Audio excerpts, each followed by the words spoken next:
Þá það 5. dagskrárliður, barnafjölskyldur á Akureyri. Gunnar Gíslason, D-lista, óskar eftir umræðu um málefni barnafjölskyldna á Akureyri.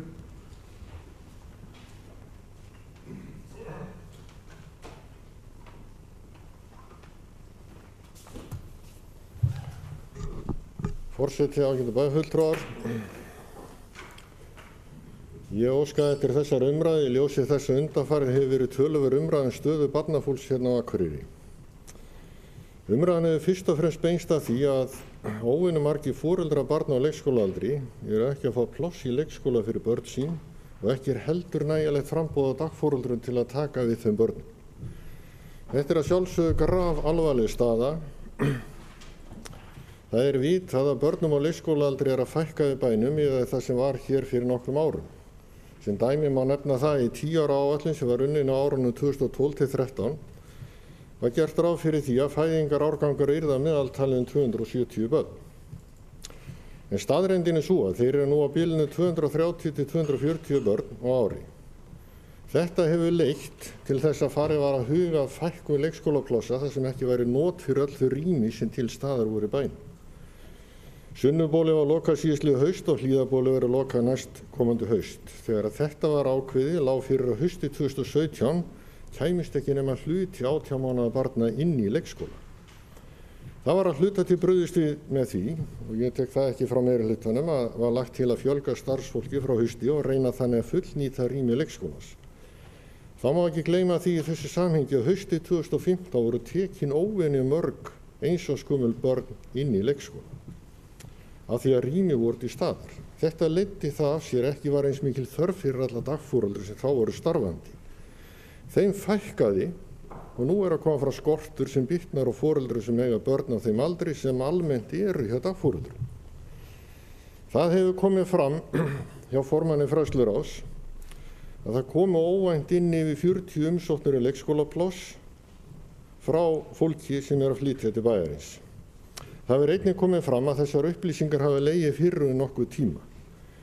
Þá hefur það legið fyrir vegna þess að árgangur 2012 nokkuð stór að það ekki hægt að taka eins mörg 18 mánaða gömul börn inn í leikskóla þessu ári eins og undanfarin ár vegna þeirra ákvörðunar að loka Hlíðabóli næstkomandi haust og það náttúrulega fækka rýmum í raun 55 þó að hafa eins verið nýtt 45 plástar undanfarin ár. Nú þrátt fyrir að þessi nokkuð liði frá þessi óvænta innan gæsalappa staða komu upp enn verið að safna upplýsingum stöðuna svo hægt sé ákveða hvernig bregðast eigi við. Haft eftir formanni Fræðsluráðs síðastliðinn 50. 21.4. sem hlýtur með þessum orðum að vera enduróma álit og skoðun meirihluta sem hér ríkir. Þá það einnig kom það einnig fram í fréttablaðinu 21.04. síðastliðinn hjá formanni að það sé raun voðalega lítið sem við þessi að gera akkurat núna meira en það sem verið að gera. Þessi viðbrögð meirihlutans lýsa ákveðnu ráðaleysi og stefnuleysi sem hljóta að kalla á viðbrögð hjá okkur minnihlutanum og spurninga sem verður að fá svör við. Að þessu sögðu, svona til að byrja með, þá óskum við eftir að fá svar við eftirfarandi spurningu hér og nú og þessar spurningar eru þessar. Eftir hvaða upplýsingum meirihlutin að bíða til þess að hægt sé að ákveða hvað skuli gera til þess að leysa úr vanda þeirra foreldra sem fá enga lausn í dagvistarmálum barna sinna. Í öðru lagi, hvaða leiðir meirihlutin að huglega að fara til að leysa úr vanda þessara foreldra og barna þeirra? Ég mig grein fyrir því að nú liggur fyrir bókum frá meirihlutanins svarar þessa hluta, en þá geta það komið bara fram þá eftir. Svo í þriðja lagi, hvaða álit hefur meirihlutin á því hvaða áhrif umræðan þetta mál eins og hún hefur verið í fjölmiðlum undanfarið hafi á vilja ungs barnafólks að flytja til Akureyrar og ímynd Akureyrar sem fjölskylduvæns bæjarfélags. Þetta eru grundvallar spurningar sem við þurfum að fá svar við vegna þess að það alveg ljóst að þessi umræða eins og hún hefur verið í fjölmiðlum hefur stórskaðað ímynd Akureyrarbæjar sem fjölskylduvæns sveitarfélags. Það þarf að gera eitthvað í málunum en nú óska ég bara eftir því að heyra svör meirihlutans við þessum spurningum. Takk. Gunnar Gíslason, bæjarfulltrúi, lokið máli sínu. Orðið laust. Bæjarfulltrúi Dagbjört Pálsdóttir hefur beðið orðið.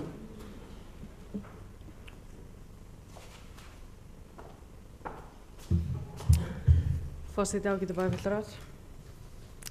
Í byrjun langar mig að nefna, koma bara strax inn á þá bókun sem að bæjarfulltrúi Gunnar kemur inn á, þar sem að meirihluti bæjarstjórnar ætlar að fara með undir þessum lið. Og bara í ljósi umræðunnar sem hefur verið undanfarandi varðandi fjölda barna á leikskólaaldri og viðbrögð við þeim aukna fjölda sem ekki var fyrirséð að þyrfti pláss á leikskólum bæjarins, þá vekur meirihluti bæjarstjórnar athygli á eftirfarandi. Meirihluti bæjarstjórnar Akureyrar hefur ákveðið að skoða til hlítar leiðir sem áður hafa verið ræddar til að nýta húsnæði grunnskóla Akureyrarbæjar og fagþekkingu leikskólastigsins með því að setja upp tilraunaverkefni með stofnun 5 ára deildar í húsnæðis grunnskóla með sambærilegum hætti og gert hefur verið með góðum árangri í Naustskóla. Með þessu opnast leiðir til að taka til viðbótar í kringum 20 börn inn í leikskólan og fækka börnum á biðlista. Þessari vinnu verið flýtt þannig að hægt verði að meta kostnað við aðgerð sem þessa og taka ákvörðun sem fyrst. Það er von okkar að víðtæk sátt náist með þessa leið. Til að svara umræddum fréttaflutningi í fréttablaðinu, þar sem að orð mín voru bara slitin úr öllu samhengi og áttu sér enga, það var bara ekki rétt. En það sem við erum að sjá fyrir núna er að það er rétt, það er aukning barna 40 börn á aldrinum 2012 til 2014 og það er ekki vita fyrir í lok þessa mánaðar og kannski ekki fyrir í byrjun júní hversu mörg börn er að fara úr leikskólan. Það er mánaðar uppsagnarfrestur og við höfum ekki þessar tölur í hendi. Eins og staðan núna er búið að bjóða öllum börnum janúar 2016 inn í leikskólan og við sjáum fram á að það séu, mér minnir 8 börn sem búið að bjóða pláss af febrúarbörnunum. Ja, sem við sjáum að geti komið inn.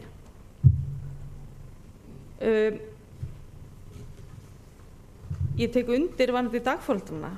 Við höfum aukið upp frá 26 upp í 30, 31 eftir sumarið. En það er bara rosalega erfitt þar sem þeir eru sjálfstætt starfandi og þegar kemur að því að koma börnum fyrir og með lista sem við látum í té, þeir eru ekki skyldur því að taka eitthvað ákveðið barn inn. Þannig að þeir pínu hafa það í hendi sér hvernig þeir taka inn. Og það er alveg skiljanlegt að dagforeldrar séu ekki kannski hrifnir að taka inn febrúarbörn vitandi að það verður svo hrifsa frá þeim. Þannig að jú, við getum aukið dagforeldra en það er ekki rosalega mikil aðsókn í það. Leið okkar varðandi að skoða 5 ára deild innan grunnskóla. Það er náttúrulega bara tilraunaverkefni og þarna sjáum við leið að koma börnum kannski inn í tiltekinn grunnskóla sem á eftir í framhaldi að fara í þann grunnskóla og opna þannig pláss inn á leikskólum. En við getum ekki talað tölur akkurat núna þar sem að það er ennþá töluvert eftir. En við sjáum samt fram á að og allir leikskólar hafa verið að taka inn aukinn fjölda. Það eru fleiri börn að koma eru núna inn í leikskóla heldur en síðasta vetur. Þannig að það í raun og veru, það er margt verið að gera og bara eins og við bentum á. Við höfum verið að auka dagforeldrum, það hefur komið aukið fjármagn til að nýta betur og leikskólar hafa verið að þétta til að koma fyrir. Ég ætla að hætta núna, kem bara aftur upp. Takk hérlega.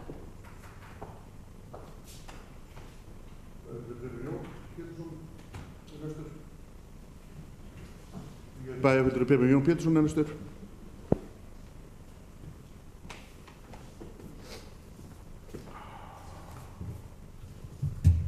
Forseti, bæjarfulltrúar. Já, þetta er stór umræða og verður sjálfsagt ekki tæmt hér. Ég hef lengi verið þá skoðunar og þeirra skoðunar í dag að við höfum að gera allt fyrir barnafólk. Framtíðin snýst barnafólki hérna í bænum og ef barnafólki vill ekki flytja í bæinn eða búa hér, þá verður nú ekki sérstætt að vera þarna á Akureyri. Og við getum sannarlega gert miklu betur fyrir barnafólk. Ég hef oft velti fyrir mig líka að okkur ekki heimilað að gefa eingöngu Akureyringum frítt í strætó. Okkur ekki heimilað að gefa eingöngu Akureyringum frítt í sund. Vegna þess að það ég veit ekki hvað lög og reglugerð það sem segir til að það má ekki mismuna fólki eftir búsetu þegar kemur þessu. En af hverju má mismuna fólki eftir búsetu þegar þetta barnafólk? Af hverju eru sumir sveitarfélög sem geta boðið upp á ungbarnaleikskóla, ódýrari leikskólapláss, en önnur ekki? Af hverju skiptir það máli hvar barnafólk á heima þegar kemur að þjónustu við börnin og þjónustu við barnafólk? Ég bara skil það ekki í svona samfélagi sem við erum á Íslandi í dag. Þýskalandi, þar fá sveitarfélög tekjurnar sínar 97% eftir sem skilst í gegnum jöfnunarsjóð.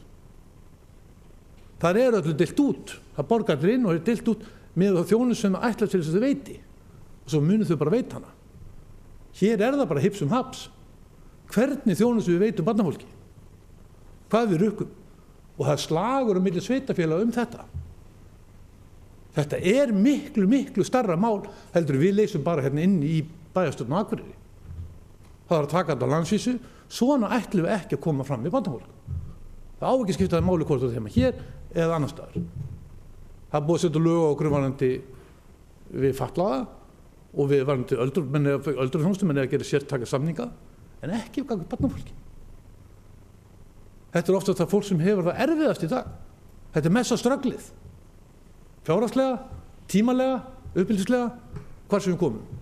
Og þá það hlutverk okkar að gera þarna vel.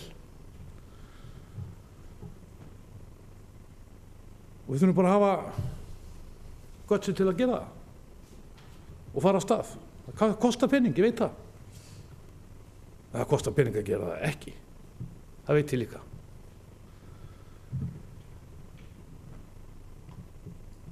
Mér líst ágætlega á þær hugmyndir sem loksins koma fram frá meirihlutanum að fara af stað í 5 ára deild í grunnskólum. Nú, það leysir þetta hugsanlega einhverju leyti núna. Ég ætla að vona að það verði gert þá í grunnskóla þar sem það getur tekið þá allan þann árgang inn sem óskar eftir að fara inn í þann grunnskóla. Ég held að það sé að menna vel inn, þannig að það sé þá að þeir valdi grunnskóli í það sem hefur hugsanlega pláss til þess og getur þá gert þetta alvöru verkefni til að sjá hvernig þetta gengur fyrir sig og sjá hvernig við erum að gera þetta. Í dag gert upp í Naustaskóla, en það var gert á forsendum leikskólans. Við höfum líka ræðið, ætlum við að gera þetta á forsendum leikskóla eða ætlum við að gera þetta á forsendum grunnskóla. Það þarf að liggja algjörlega fyrir. Það tölur munur þar á hvort þú tekir börnin á hvoru forsendum þú gera það. Ég ætla bara að leyfa mér að vera svolítið harðorður og töff bæði gagnvart skóladeild og gagnvart pólitíkum sem í skólanefnd og annað. Ég hef margvarað við því að taka of ung börn inn í leikskóla. Margvarað við. Því það grefur undan dagforeldrakerfinu. Við erum með dagforeldrakerfi sem ágætt. Það mörg sveitarfélög og flestöll þau líta til Akureyringa og Akureyrarbæjar hvernig þið að gera þetta varðandi dagforeldra. Það bara ágætis sátt og það mjög gott kerfi í dagforeldrakerfinu á Akureyri. En ef við ætlum að hafa það og erum ekki með aðra lausnir, þá þurfum við að passa upp á að það virki. Og þá þurfum við að virða þetta starfsumhverfi sem dagforeldrar vinna við og þetta úrræði sem foreldrar hafa. Ekki grafa undan því með því að taka börn inn í leikskólann þegar okkur dettur í hug án þess að horfa í heildarmyndina. Því það kemur upp nákvæmlega svo staðan sem kemur upp núna. Dagforeldrar fara, þeir hafa ekki vinnu. Og það miklu nær að leikskólarnir búið til bufferinn. Að bufferinn sé það sem við getum stjórnað honum. Það flöskuhálsinn. Ekki í dagforeldrakenninu hafa verið sjálfstætt starfandi einstaklingar sem við sannarlega þurfum að halda og foreldrar verða að hafa á hana. Við förum ekki inn á bryggju og sækjum 4 dagforeldrar og setja það inn inn í kerfið. Og þetta úrræði sem foreldrar bjuggu sér til að því sveitarfélögin voru ekki að sinna þessu, ríkið var ekki að sinna þessu. Þá fórum við með að fengu ykkur til að passa börnin sín. Já, hann í minni tíð.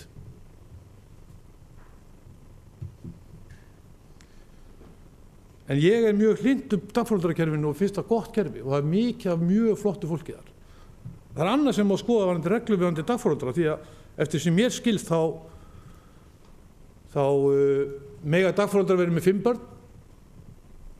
Þetta eru ung börn eftir að búin að vera starfi í 1 ár, þá mega að fá held í 5. barnið inn. Þetta allt saman börn innan 2 ára, meira og minna. Leikskólakennari, samkvæmt einhverju stuðul sem við erum að vinna með, ég vonaði með sem þú fattur að endurskoða hann, það mátti hann ekki vera með 4 börn, eða voru þetta ung. Nú, dagforeldrar máttu ekki starfa meira en 2 og 2 saman. Eða voru komin fleiri saman, þá var þetta komin, eftir sem ég skildi þá var jafnvel komin einhvers konar form á leikskóla og þá þurfti að flokka þetta undir leikskólareglur. Sem gerir það verkum að ef einn dagforeldri veikur þá börnin send heim og foreldrar sitja upp með það er enginn til að hjálpa mér hérna að passa barnið, ég missi við vinnu og annað, þannig að þetta úrræði hentar ekkert alltaf. Ef dagforeldrar mættu vera 3 saman með 4 börn hver, þá ég nokkuð viss að dagforeldrar myndi alveg örugglega geta að bjarga sér með 6 börn 2. Ég bara nokkuð viss það. Og við borgum bara sömu niðurfærslu. En sömu niðurgreiðslu og við erum að borga í dag með 5 börnum. Ég veit ekki alveg hvað það er að breyta þessum reglum, en það er að gera fullt af hlutum, það er bara að vinna í og finna lausnir. Vera opin fyrir að fara langt út fyrir kassan. Nú, við erum að fylla leikskólan á haustin, allar leikskólar, stútfullur á haustin. Þannig að það er ekkert rými fyrir ný börn sem kom inn, sem flytja í bæinn. Ekki erum við að taka vel á móti fólki þá, með að segja þið verður bara að bíða. Það hefur gengið mjög erfiðlega að koma upp einhvers konar fyrirkomulagi þar sem leikskólarnir taka börnin jafnt og þétt, ekki bara á haustin. Það er dýrara. Það er auðveldara að taka inn bara á haustin og fylla leikskólan svo halda með starfi. Hitt krefst miklu meira skipulags. Það er meiri peningar í sem þarf í það. Og mér er bara alveg sama. Skipuleggið það. Segja okkur hvað það kostar. Sinniðu barna fólki vel. Nú, það er fullt á lausnum til. Við erum með Rósenborg, við erum með Laugagötu og alls konar sem var sértækar lausnir. En meðan menn ekki viss hvert með það að fara, þá er alltaf að koma með sértækar lausnir. En það þarf að vinna í hvernig við ætlum að taka á móti þessu í framtíðinni. Og dagforeldrakerfið, á meðan við erum með þá og meðan við þurfum að því halda, þá er arfa vitlaust og ögraði í stanslið með að taka yngri börn upp, þannig að dagforeldrar hafa ekki neitt að gera.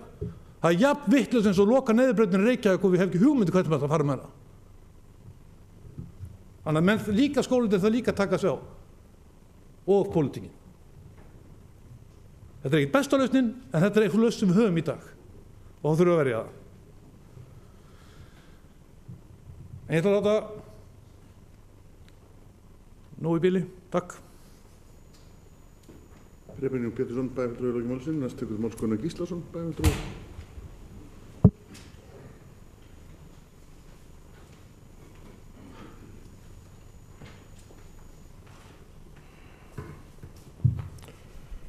Forseti, ágætu bæjarfulltrúar. Ég held að taka fram í upphafi að ég er ekki beint og var ekki áðan beint að gera lítið úr eða höfða til þess að formaður fræðsluráðs hefur ekki staðið sig. Ég er að tala meirihluta. Formaður fræðsluráðs er tiltölulega nýr í embætti og það er ekkert einfalt mál að taka við svona málaflokki. Það veit ég. Hins vegar þá snýst þessi neikvæða umræða sem ég var að nefna áðan og kallaði eftir svörum ykkar við, hún snýr ekki að því hvað formaður fræðsluráðs sagði í einhverju fjölmiðli heldur þetta að það skuli koma upp þessi staða og þessi umræða við getum ekki leyst úr málin. Það eiginlega stóra málið. Og þegar umræðan farin að snúast það að fólk ætli sér að flytja úr sveitarfélaginu til þess að bjarga sér bara í næstu sveitarfélagi, þá erum við bara ekki komin á góðan stað. Við stöndum frammi fyrir því að Akureyri eða íbúa samsetningin á Akureyri að verða okkur frekar óhagstæð, þannig að við eldumst frekar en hitt. Við þurfum á því að halda, að fá hérna inn barnafólk. Það liggur alveg fyrir. Og þó að börnum hafi fækkað og fæðingum hafi fækkað, þá það ekkert endilega eitthvað fagnaðarefni að því að við getum þá skorið niður þjónustu, lækka rekstrakostnaða þar fram í götum. Þetta hlýtur að vera vandamál. Þetta hlýtur að vera verkefni að snúa þessari þróun við. Við erum ekkert eina sveitarfélagi sem að fást við þetta. Og það sem merkilegt í þessu það að síðustu 7 árum, eða frá 2010 til 2016, þá fjölgaði hérna á Akureyri hátt á 800 manns, en samt fæðingum að fækka og börnum að fækka. Þetta ekki góð þróun. Þannig að þetta eitthvað sem við þurfum að velta vel fyrir okkur og komum sjálfsagt að á eftir. Það sem að bæjarfulltrúi Preben var að koma hérna inn á áðan snýri kannski að því að það þessar sveiflur. Hann gagnrýnir meðal annars skóladeildina sem ég ætla ekki að gera. Vegna þess að það ekki skóladeildin sem tekur ákvarðanir það hversu mörg börn eru tekin inn í leikskólanum. Það pólitíkin sem tekur það ákvarðan.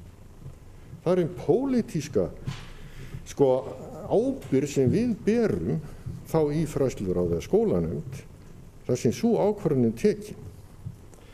Og það sem gerist hérna og hefur áhrif á fjölda dagforeldra að sjálfsögðu þessi stórkostlega breyting sem verður hérna 2013, þegar allt í einu hægt að taka 19 eða 20% af þessum árgangi, þar sé einsáspöllunum, frá því sem var árið 2012 3,3%. Og þessi tala fyrir hæst núna, 2015 28,5%, verður í fyrra 26% og núna 15%. Og svo bætast aðfluttbörn við. Og hvað ber þá að gera? Jú, það hlýtur að liggja í augum úti, eins og skáldið sagði, að það verður að bregðast við. Og þetta til umfjöllunar í janúar í fræðsluráði, ef ég man það rétt, og ég hef svo ekki séð þetta koma til umfjöllunar aftur fyrr en núna í gær á fundi fræðsluráðs. Og það það sem mér finnst ekki ábyrg stjórnum. Vegna þess að það liggur alveg fyrir að það þarf að bregðast við þessu ef ekki á skapast þetta neyðarástand, því að það vita það allir að það ekki nægilega margir dagforeldrar. Við erum með 230-40 börn fædd á hverju ári. 30 dagforeldrar að taka svona bílinu 130 til 150 börn. Og við erum að koma einhverju 30 börnum inn á leikskóla, við erum með 20, 30, 40, 50 börn sem að standa þá út af. Eitthvað verður að gera. Og svo erum við að tala þar að aukin 40 börn í aðflutningi án þess að vita hversu mörg fari í burtu. Þá segi ég, jú, þetta ágætis hugmynd að setja upp 5 ára deild og við raun og veru það sem við vorum búin að plana að leggja hérna til líka og getum tekið undir það. En að setja upp eina tilraunadeild finnst mér allt of stutt skref. Við erum að tala það, ef við tökum þetta á formi leikskólans, 20 börn, þá eru það 2 stöðugildi sem fylgja með, 2 starfsmenn. Við tökum þá 20 einsársgömul börn inn og það þýðir cirka 5 starfsmenn með þeim. Það þá viðbóta kostnaður sem við erum að horfa á. Það töluverður kostnaður. Ég held að það sé bara alveg hægt að verða það að fara í eina kostnað, en að mínum huga þá eigum við og höfum tækifæri til að stíga stærra skref í þessu og ég held að sé allar forsendur til þess í dag. Við erum með hálfsetinn Glerárskólann. Við höfum hellingspláss í Síðuskóla. Við höfum pláss í Giljaskóla. Við höfum hellingspláss í Naustaskóla. Ef við viljum. Það heldur þrengra að setja í Lundarskóla og Brekkuskóla og ég segi að við ættum að einhenda okkur í það að bjóða bara foreldrum upp á það að koma innrita börnin sín í 5 ára deildir í að minnst 3 skóla, skapa þannig svigrúm inn í leikskólanum og byrja að stíga þetta skref sem óhjákvæmilegt í þróuninni að 5 ára börnin fari upp á grunnskólastigið. Vegna þess að þar erum við líka að horfa á það að samræmdu prófin, þegar þau eru konir í 9. bekk, þá mun þeim börnum, úrlingum fjölga sem að sækja framhaldsskóla strax eftir 9. bekk. Það mun enn auka svigrúmið í grunnskólanum. Og við erum ekki að sjá þá fjölgun í grunnskólanum að það verði eitthvað vandamál á næstunni að hafa 5 ára börnin þar líka.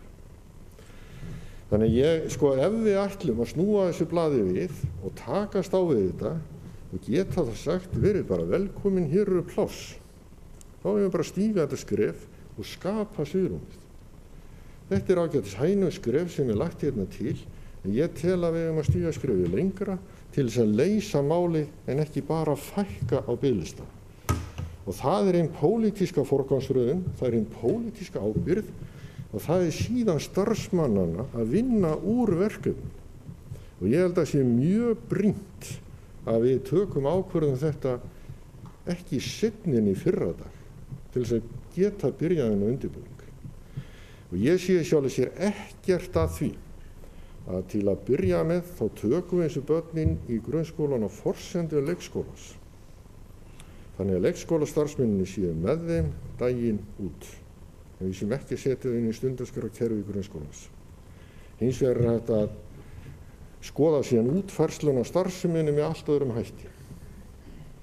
Þetta er allavega það sem ég myndi leggja til og ég held að sé ekki spurningu um það að við þurfum að stíga lengra, við þurfum að snúa þessar umræðu við og við verðum að takast á við einhvers konar skaðastjórnun út af þessar umræðu sem hefur verið á mjög neikvæðum nótum. Takk. Bæjarfulltrúi Gunnar Gíslason hefur lokið máli sínu, næst tekur til máls Guðmundur Baldur Guðmundsson, bæjarfulltrúi.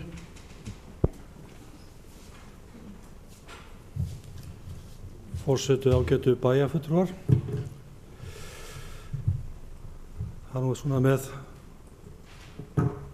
barna- og leikskólamál hér í bænum að við miðaldra karlmennum komum gjarnan hér í pontu og ræðum þessi mál, enda erum við hoknir að reynslu eftir barnauppeldi og þekkjum þessi mál mjög vel af eigin raun. Það er þess vegna sem við stöndum hér í pontu og ræðum þessi mál. Og það er akkurat það sem kannski ég vildi byrja mína umræðu á. En hvað það? Það er gömul saga og ný að þessi leikskólamál hafa verið vandamál í gegnum tíðina og þetta er ekkert fyrsta skipti sem það kemur upp. Bæjarfulltrúi Preben kom hér inn á það hér í ræðu sinni áðan og skammaðist mikið við því og vildi í rauninni, skal ég segja, átelja fræðsluráð núna, þá væntanlega skólanefnd áður, fyrir það að menn væri að taka yngri börn inn í leikskólana og það hefði áhrif á dagforeldrakerfi okkar sem ég er sammála bæjarfulltrúi Preben á að er að mörgu leyti gott á meðan við erum með þetta kerfi. Ég velti því fyrst vegar fyrir mér og tók eftir því og hjó eftir því að bæjarfulltrúi Gunnar talaði um það að þetta hefði gerst fyrst á árinu 2013 að menn hefði farið að taka yngri börn þá inn. Var það vitleysa? Í meira mæli. Það var ekki byrjað að taka yngri börn inn á árinu 2013. Já, þannig að þá var svona aðeins farið að gefa eftir. Það var gert á árinu 2015, ég veit það, og ég var frekar óhress með það vegna þess að ég held að þetta sé mjög mikilvægt á meðan við erum með þetta dagforeldrakerfi að við reynum að stilla þetta saman. Ég velti hins vegar fyrir mér þessari umræðu þessum lausnum sem menn eru þá að tala um núna að taka þetta inn og fara í þetta. Erum við þá ekki líka svolítið að fara í gegn þessu dagforeldrakerfi okkar ef við erum að taka þetta. Menn eru tíðrætt hér að við séum búin að skaða okkar í umræðunni og þetta sé orðið slæmt vegna þess að barnafólk hrökklist frá bænum. En eitt af því sem við erum að glíma við hérna í þessum leikskólakerfi okkar er að mér skilst það að við erum að fá svo mikið af barnafólki inn með eldri börn sem eru að taka plássin þegar við fá forgang. Þannig að þetta er svona pínulítið svona sitt á hvað við erum að tala annars vegar að við sem að hrekja frá okkur börnin en hins vegar er barnafólk að sækja hingað til í bæinn. Þannig að auðvitað þurfum við að bregðast við þessu og meirihlutinn hefur gert það. Þetta er ekkert nýtt mál og við tókum strax á þessu í kjölfar umræðu sem átti sér stað í nóvember þá bættum við í, og bæjarfulltrúi Gunnar kom inn á það hér inn á og hrósaði okkur fyrir að hafa brugðist þá við. Ég held að það hafi þýtt nokkur, Dagbjörn bæjarfulltrúi minn að koma með þessar tölur betur á eftir. Við erum núna að koma með útspil. Meirihlutinn að leggja fram núna hér bókun. Hversu mörg pláss kom út úr því? Ég meina nú erum við að fara í þessa vinnu og greina þetta betur. Vandinn að myndast í haust, væntanlega, stærstu hluta. Og þá komið aftur inn á það sem ég hef líka talað við og bæjarfulltrúi Prepon kom inn á. Það spurning hvernig við tökum inn í leikskólana. Við erum alltaf að taka þetta á haustin og þá það kannski komin samfellu við skólana það að setja taka inn með jöfnum bara jafnt yfir árið. Það var alltaf væri allra best. En þá þurfum við líka að breyta þessu á grunnskólanum. En með tengingu með því að taka börnin inn í 5 ára, inn í skólana, sem mér sýnist við svona nokkurn veginn vera sammála að við séum að fara að þróa áfram, að þá getum við kannski tappað af þessum einhverjum hætti. En best væri náttúrulega að allir væri að fara inn bara jafnt og þétt, að við værum ekki alltaf að búa til þess að tappa, þannig að við værum og gætu þá kannski unnið eftir þessari stefnu okkar varðandi hvenær við ætlum að taka börnin okkar inn í leikskólana. Við tölum 18 mánaða aldur, en það gengur oft illa vegna þessara aðferða við erum alltaf að taka inn bara á haustin. Þannig að vonandi myndum við kannski ná þessu, vonandi það verður það framtíðin að menn taki þetta inn með jöfnum hætti. Bæjarfulltrúi Prepon kom hérna inn á að þetta væri nú svona og svona í Þýskalandi, það var nú akkurat þetta væri gert alltaf gennum jöfnunarsjóð og það kemur akkurat til líka varðandi samkeppni milli sveitarfélaga. Að þetta pínlítið svona, við erum hérna að menn eru með mismunandi aðferðir þetta, menn eru farin að bjóða hér í kringum okkur, taka yngri börn inn og svo framvegis og þetta pínlítið svona ójafnvægi sem að skapast í þessu.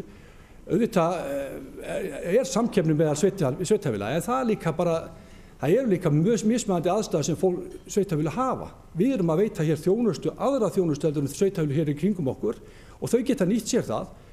Ég er ekki að fara að álasa þau fyrir að gera það. Það er eðlilegt að þau reyna að veita þá þjónustu sem þau geta, en við erum að veita þjónustu fyrir miklu meiri, við erum að veita miklu meiri þjónustu. Og þá lendum við akkur til því að svo bæjarfulltrúi Prepon kom inn á.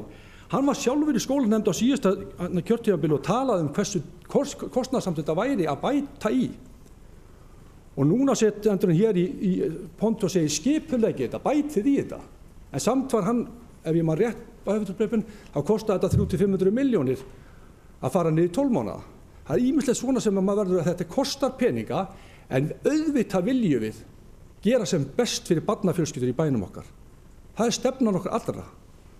Og við höfum svona svolítið staðið saman í því hér í bæjarstjórn að reyna að gera hlutina. Jú, hér kemur upp mál sem við erum núna að glíma við. Meirihlutinn, hann stendur fram fyrir því að í haust mun þetta skapast vandamál. Við erum núna að reyna að finna út hvernig við getum leyst þetta. Það kemur hér tillaga, hún væntanlega getur orðið stærri og menn hafa bæjarfulltrúi Gunnar bent til það að hann vildi sjá þetta ganga lengra. Og það er akkurat það sem við höfum pínlítið, jafnvel þó við séum miðaldra karlmenn, reynt að praktísera hér í bæjarstjórn, að við vinnum saman. Og það getur vel verið að niðurstaðan verði þessu, jafnvel þó að þetta sé meira og minnihluti, að við finnum sameiginlega lausn á þessu. Ég ætla að vona að við náum því vegna þess að ég held að það sé keppi okkar allra hérna inni að gera vel við barnafjölskyldur og börnin okkar. Það hlýtur að vera okkar markmið og þannig að við erum hérna með meirihluta og minnihluta, við erum hérna með fullt af miðaldra karlmönnum og konum sem hafa átt börn og þekkja þessi mál og við viljum að við séum í barnvænu samfélagi. Það hlýtur að vera markmið okkar. Þannig að ég trúi að við finnum lausn. Við erum með menn í minnihluta sem eru hoknir af reynslu, fyrrverandi fræðslustjóra, fyrrverandi formann skólanefndar og auðvitað komum við til með að hlusta á þeirra ráð og ráðleggingar í þessari umræðu. Þannig að við séum öll að róa í sömu átt í þessu máli að gera samfélag okkar áfram barnvænt. Ég vil meina að það hafi verið það. Jú, umræðan hefur kannski verið skaðleg upp á síðkastið. Hún hefur ekki hvað síst skaðast af útspili okkar sjálfra. Það er að segja bæjarfulltrúa og þá vísa ég til þess að bæjarfulltrúa Sóley. Ég verð bara að segja að mína skoðun hérna í þessari pontu. Mér finnst hún í rauninni hennar málflutningu gagnvart okkur sem erum í meirihlutanum, gagnvart oddvitum af því við erum miðaldra karlmenn að við höfum ekki sömu skoðanir. Við höfum ákveðna reynslu, Við þekkjum hvernig er að ala upp börn og við erum alveg á því að við viljum búa hér barnvænt samfélag. Við erum hérna líka með kalla og konur í meirihlutanum. Meirihlutin er skipaður af meirihluta af konum. Sjónarmið þeirra ráða líka ríkjum, þannig að þegar menn eru að tala um það að þetta sé eitthvað kynjamál í þessu sambandi, þá vísa ég til föðurhúsanna. Takk fyrir. Bæjarfulltrúi Guðmundur Baldvin Guðmundsson hefur lokið máli sínu. Ég ætla að biðja Sigríði Huld að taka við stjórn og varaforseta að taka við stjórnfundarins og gefa mér orðið.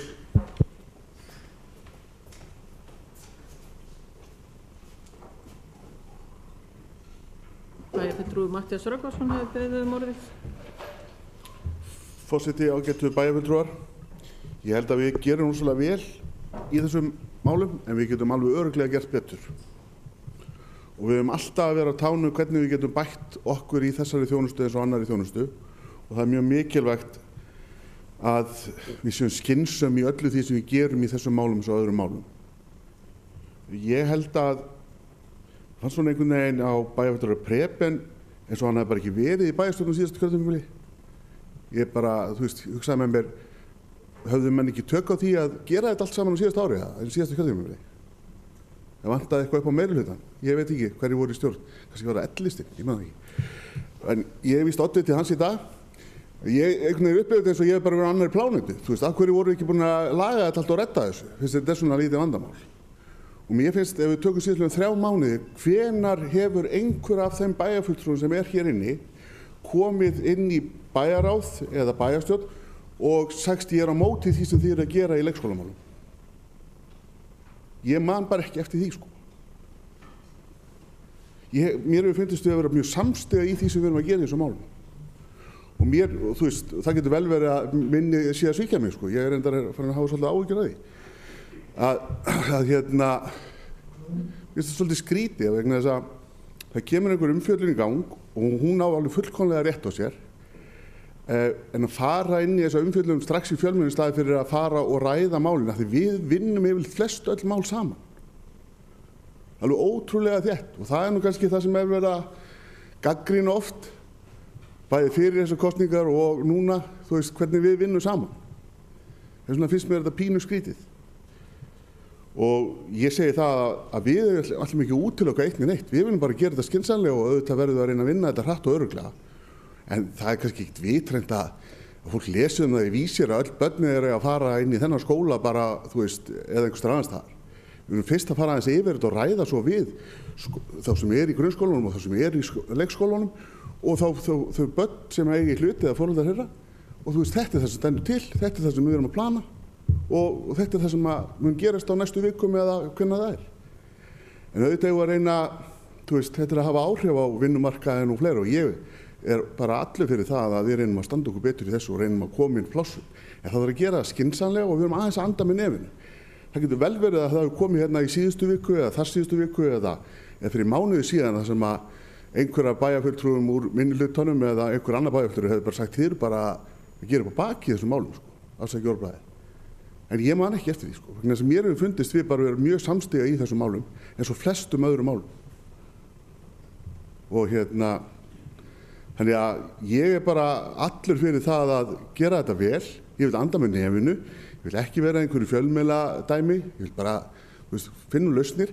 Ég er alveg viss um það að það koma frábæra lausnir frá öllu þessu frábæra fólki sem eru með mann í bæjarstjórn. Og það skildir einu hvort það séu konur eða karlar. Að því öll viljum við bara bænum og fólkinu hér vel. Takk fyrir.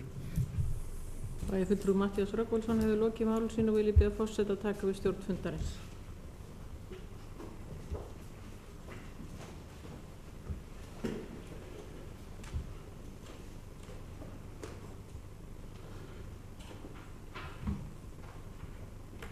Það er bæjarfulltrúi Sigurjón Jóhannesson sem tekur til máls.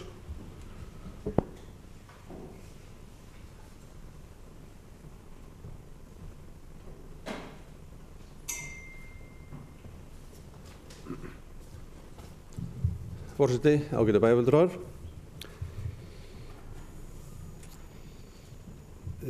Þetta mál er að mörgu leyti ánægjulegt mál fyrir bæjarfélagið, það er að segja. Kannski ekki, ég er ekki að segja að það sé ánægjulegt fyrir foreldrarna sem er að bíða eftir að fá svör. Það er ánægjulegt mál sem við þurfum bara að leysa. Það er ánægjulegt að börnum á leikskólaaldri sé að fjölga á Akureyri og í bæjarfélaginu. Og væntanlega þá íbúðum einnig að fjölga. Fjölgun á Akureyri hefur verið jöfn, hæg en stöðug síðustu ár, rúmlega 100 manns á ári. Og við höfum stundum undrast að við sem búum hérna, af hverju fjölgar ekki meira hérna í bænum. Á því leyti þetta bara ánægjulegt. Ég held að nefnilega að mikil meirihluti bæjarbúa hafi áhuga á því að bæjarbúum fjölgi og bæri stækki. Og með nýjum íbúðum félagst bara ný tækifæri sem skila sér tilbaka í auknum tekjum sem greiðir á lokum undan fyrir þessa þjónustu. Ef ég skil ástandi rétt, þá er atvinnumálin góðu standi. Húsnæðisverðið er lægra hér en á stærsta þéttbýlissvæði landsins, en það er sóknarfæri fyrir Akureyri. Þess vegna þurfum bara að bregðast hratt við þó að við þurfum að fara í tímabundið auka útgjöld. Og ég heyri það hér að það eru strax komnar hugmyndir af stað. Og ég held að þetta sé kannski meira svona innan bæjarkerfisins að við þurfum bara að vera sveigjanlegri. Við erum náttúrulega með fjárhagsáætlun og hvert ráð og nefnd er að vinna eftir sinni áætlun. Þarna þarf einfaldlega bara bregðast hraðar við og leysa málið þannig að við fáum þetta fólk inn í bæinn. Við sjáum það núna þegar við erum að ræða til dæmis drög að aðskipulagi og hvernig íbúa píramídin er að breytast. Hvað börn á leikskólaaldri eru hlutfallslega færri og færri, eldra fólk að vera fleiri og fleiri. Þannig að við höfum bara fagnað því að við fáum fleiri leikskólabörn í bæinn og þurfum bara, en til þess að við getum sinnt þjónustunni fyrir þau og foreldrar þeirra, þá þurfum við að bregðast hratt við. Takk fyrir. Bæjarfulltrúi Sigurjón Jóhannesson hefur lokið máli sínu. Næst tekur til máls bæjarfulltrúi Gunnar Gíslason.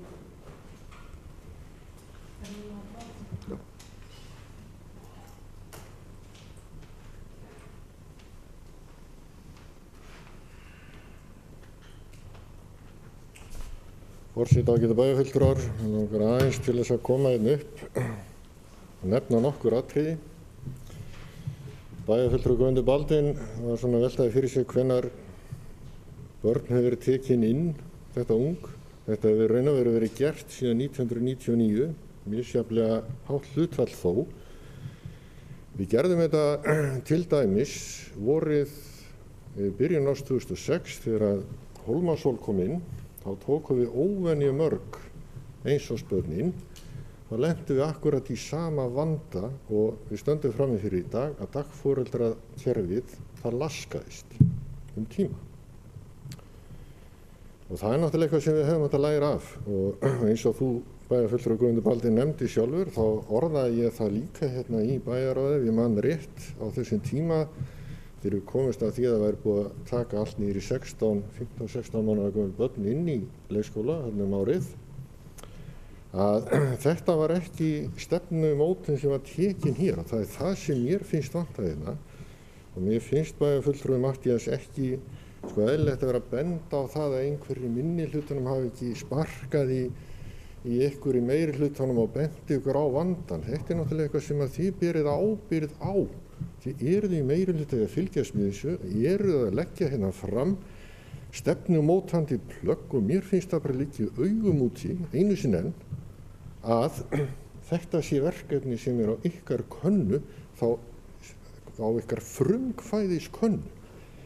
Og ég man ekki betur en að ég hafi óskað eftir því hérna í bæjarráði síðast eða þar síðast að fá sviðsstjóra fræðslusviðsins til að fá upplýsingar þau mál hvernig staðan á þessum biðlistum væri í raun. Þannig að við gætum farið að skoða þessi mál. Þannig að það er búið að benda á þetta. Og það er reynda fleiri gert.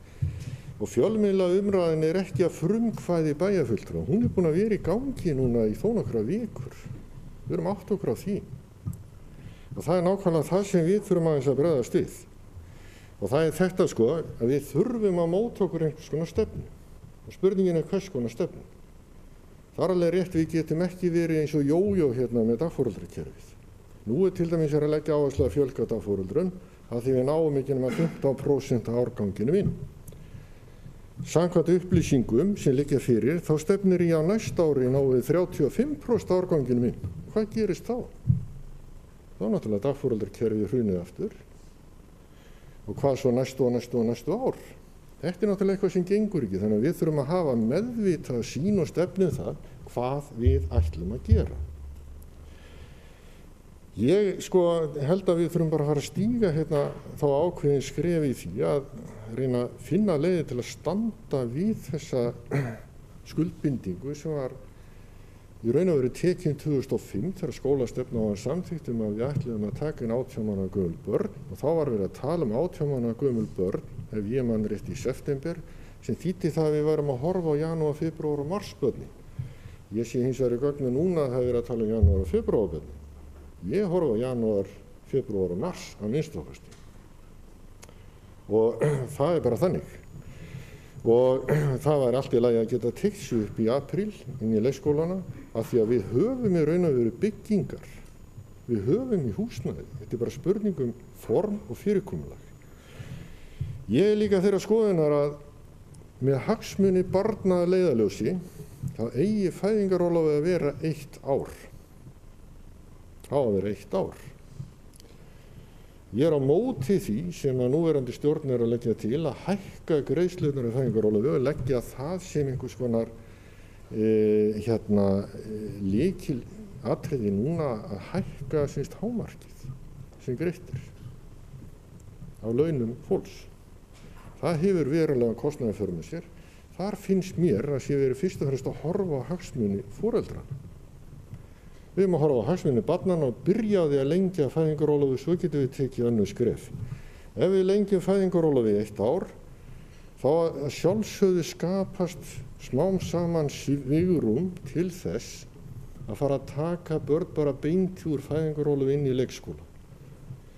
Það eru margir foreldrar í dag sem að taka hálft fæðingar, eða sem taka hálfa greiðslu og eru í heilt ár, eða 6 mánuði, maður veit það því. Ég held að verði þannig líka áfram, þannig að við erum ekki að taka öll börnin inn. Ég bara er harður á því að það að þvæla börnum svona á milli kerfa er ekki gott. Það bara er ekki gott. Ég hef fulla trú á dagforeldrum, mjög mörgum, og ég langt flestum. En það mér finnst þetta bara óeðlileg ábyrgð að ein manneskja sé með 5 börn í höndunum á aldrinu 9 mánaða til 2 ára. Á meðan að við erum með í leikskólanum reglur um það að það geti ekki verið nema 4 börn á samsvarandi aldri á starfsmenn. Og þó eru fleiri starfsmenn í kring. Þetta er áhætta með fullri virðingu fyrir þessi kerfi. Þannig að þetta er bara algjört lykilatriði. Og svo ætla ég að nefna það, bara svo ég líkist nú Cicero með Karþag og alltaf jafn mikið og meira. Við getum tekið hérna ákvarðanir, eða það hafa verið teknar ákvarðanir það að stækka byggingar eða auka kostnað við byggingar og við bara látið það yfir okkur ganga og það eykur ekstra kostnað einhverja 20 milljóna. Við hljótum ekki að bara leyst þetta verkefni núna eins og ekkert sé, svo hendi sér við það, því raun snýst þetta 1 ár í bili. En við þurfum að horfa aðeins lengra. Þannig að þetta er ekki vandamál, þetta er verkefni. Og ég skal taka undir það, Guðmundur Baldvin, að við erum tilbúin til þess að ræða þetta á lausnamiðaðan hátt og ég held þessum að gera það. Takk. Bæjarfulltrúi Gunnar Gíslason hefur lokið máli sínu. Næst tekur til máls bæjarfulltrúi Sóli Björk.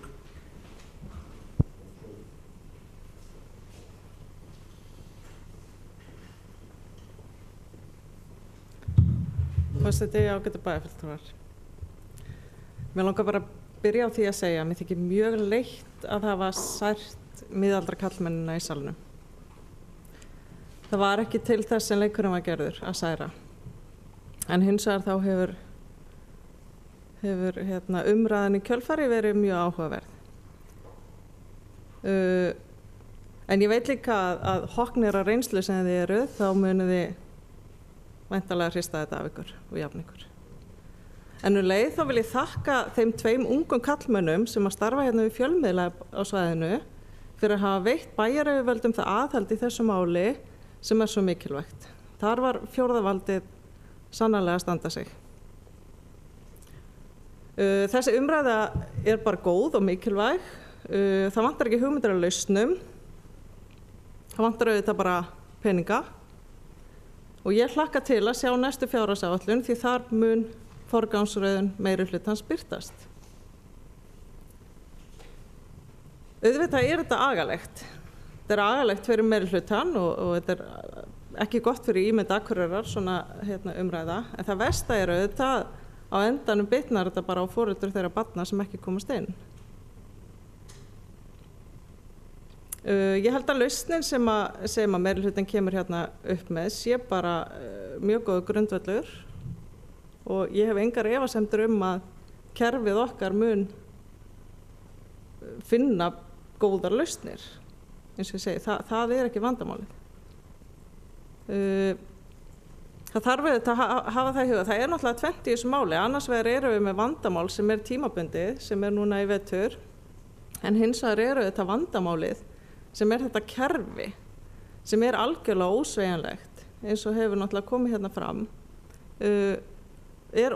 ósveigjanlegt, getur ekki tekið við svona tækifærum sem birtast þegar að fólk vil flytja í bæinn. Mér datt í hug líka í þessu samhengi að við höfum verið að ræða aðalskipulag Akureyrar og þar til dæmis svona mannfjölgun að spá mjög hógvær. Það spurning hvort að við ætlum ekki bara að sýna metnað og vera viðbúin og reyna eins og hefur oft fólk hefur svona bent á að það verið hægt að markaðsetja bæinn miklu betur sem búsetu kost. En auðvitað þurfa þá hlutir að vera í lagi og við þurfum og það þarf svolítið að taka ákvörðun að hugsa þannig. Að hugsa ekki í samdrætti og vörn.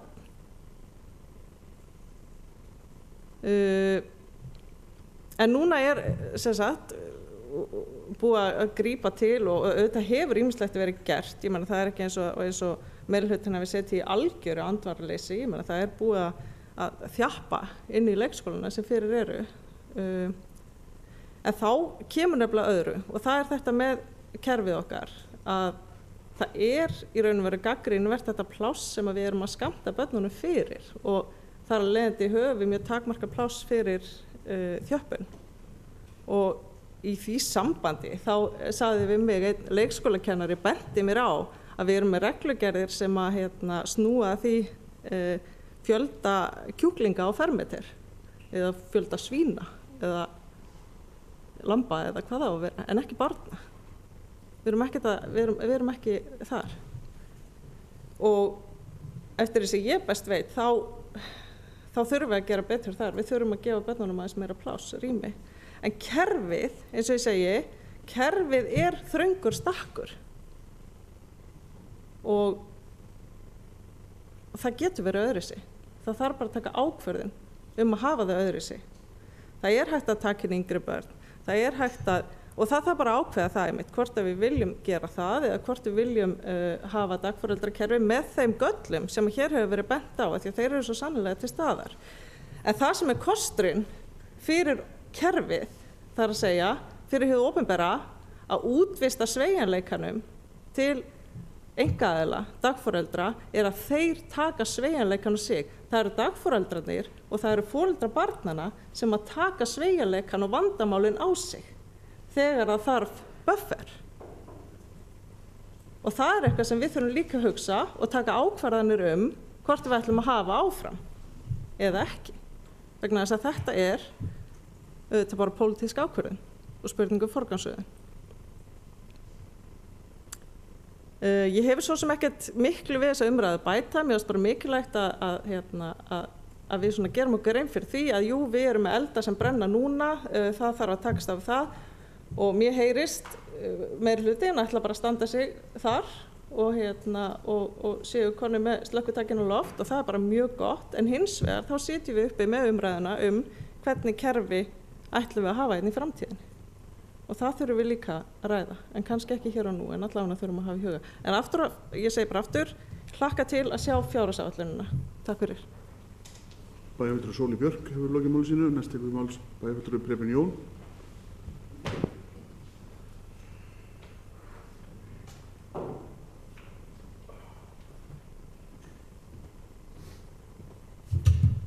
Forseti, bæjarfulltrúar, bæjarfulltrúi Matthías. Ég ekki hissa á því finnist ég ekki að vera í bæjarstjórn á síðasta kjörtímabili. Ég var ekki þar. Það svona ár síðan ég kom í bæjarstjórn. Þannig að það ósköp eðlilegt þegar finnst ég ekki verið þar. Ég var aftur á móti fyrir L-listan í skólanefnd og formaður þar síðustu 3 árin.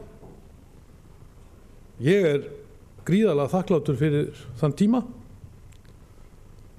og ef það einhvað sem ég hef lært mikið, þá var það svo sem þar. Ég hef klárlega ekki minni menntun þar, heldur ég búin að fá allir minni skólagöngu. Það frábært fólk og dásamlegum starfsandi. Við vorum í skólanefnd 2010 til 2014. Það var mjög töff tími. Hann bara gerðist svolítið 2008. Þannig að menn þurfti að fara í gegnum ákveðna hluti og smíða stakk eftir vexti á þeim árum. En það voru líka fullt af tækifærum. Og þegar ég var harðorður við skóladeild og starfsfólk þar og annað, þá, ég ætla ekki að draga úr því, við komum inn í og við reiðum okkur svolítið mikið á starfsfólkið. Og menn tala kerfið er svona og svona og svona. Það er líka bara ágætt að kerfið sé stundum svolítið fast fyrir. Ég vona að allan í Bandaríkjunum að það sé svolítið fast fyrir. Og mann get ekki komið inn og strauja það 1, 2 og 3. Einu manni henta það. Nú, við sjáum það í skólanum í dag. Við erum fá 3. formannin á 3 árum. Það er eins gott að kerfið sé að vita hvað þeir að gera. Því að formennin þurfa tíma. Og þeir þurfa tíma til að setja sig inn í málinu. Pólitíkin þarf svolítið tíma líka til að átta sig á hlutunum. Þá þarf líka embættismenn og skólastjórar og það kerfið sem inni að virka sem stuðningur. Og líka sem stuðbolti. Eða stuðpúði. Ég hafði með ákveðnar hugmyndir af skólamálum 2008, 2009. Þegar hrunið kom, ég bara skildi ekki ákveður ekki bara með 2 skólastjóra á Akureyri. Sikkur með ána. Svo bara las ég mig til og kynnti mig málun aðeins betur og sá ég var náttúrulega bara alveg út í kortinu við mína skoðanir. Ég gerði það ekki einu kvöldi. Ég hef oft skipt skoðanir. Ég hef oft komið inn með öfgafullar hugmyndir. En það er ósvöld gott að skipta skoðanir líka.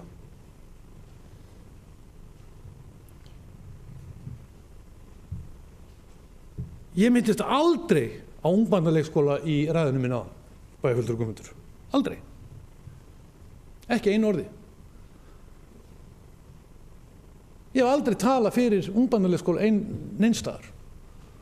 Ég er ekki á móti ungbarnaleikskóla. Ég talaði gegn ungbarnaleikskóla þegar ég var í skólanefnd og formaður skólanum sín tíma. Því ég vissi að ég fengi ekki fjármagn til þess innan pólitíkunum. Ég vissi að ég þýtti ekki fyrir mig að fara inn í bæjar og óska eftir því að leggja til 350 til 600 milljóna króna aukaframlagi á ári inn í skólanefnd af því að við ætlum að horfa það með ungbarnaleikskóla. Ég get bara gleymt þeirri hugmynd. Pólitíkin þarf að taka ákvörðun og hvernig við ætlum að fá fé og það er alltaf að setjast niður og taka það. Ég átti að tala fyrir því að við eigum að verja dagforeldраkerfi á meðan við erum með það.